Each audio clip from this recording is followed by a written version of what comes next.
মোৰ আদেশত বৰুণ দেৱে অনাবৃষ্টি সৃষ্টি কৰিব। বায়ুৱে গতি ৰোধ কৰিব আৰু অগ্নিয়ে কৰিব অগ্নি আবাহন। তেতিয়া তেতিয়া তেতিয়া সিহঁতৰ মুক্তি ক'ত? সিহঁত মৰিব আৰু মৰি মৰি হ'লেও মোক পূজা কৰিবই লাগিব। কিন্তু কিন্তু এয়া হৈছে কি? এয়া হৈছে কি?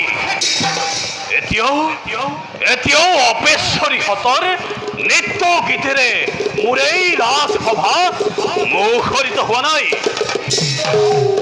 সেনাপতি কাৰ্তিক, সেনাপতি কাৰ্তিক, সেনাপতি কাৰ্তিক! প্ৰণাম দেৱৰাজ। কাৰ্তিক, দেৱৰাজ।